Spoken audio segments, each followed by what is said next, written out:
Well, I think I shared a picture of this, but I have just messed with this a little bit here, and actually, I messed with this. So I've been having problems with this turnout here, and I had started having problems when I first made it, I think, because the throw bar right here, I think I had done whatever I'd done with it. I decided to just like almost start over, but I didn't just get a new throw bar. Instead, I turned it upside down.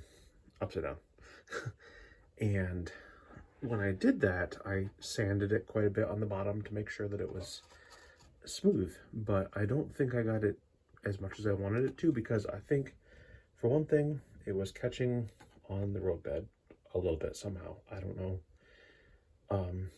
For two, this rail right here. See if you can see this here. Curved in a little bit too much, I think. So there's the filed side of it right there. That went well. That was used with that jig that I had right here. And filed it, and I think I might have had it too far away or something, or maybe I bent it a little bit while I was assembling it. But this just never really worked really well. You can see I've got a curve right here, which is not ideal, but I'm trying to make use of space. So I figured, hey, it should work, and it should work.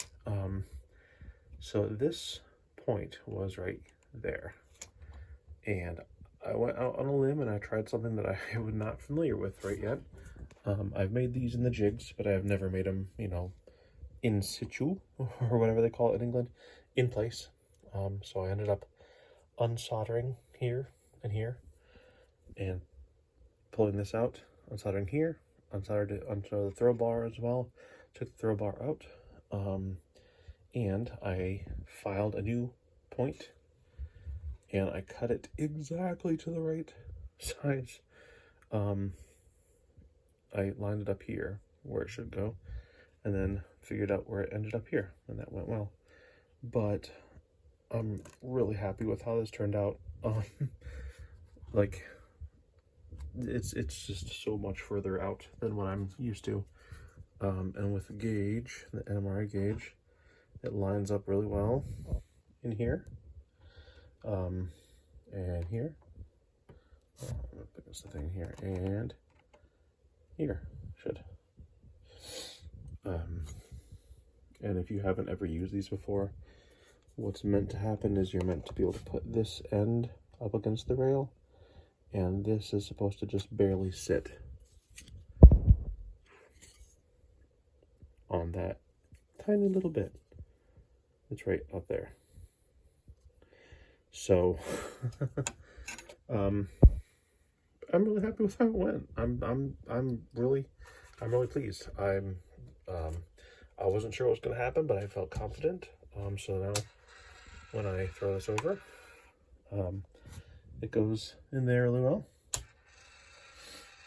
And when it goes back, it sits up on there really nicely. And to double check, let me see. Yeah, there's a tiny bit there. I don't know, maybe I can clean it up a little bit. Anyway, and to double check it, I took my cars and I ran my cars back and forth, back and forth, back and forth with the loco to make sure.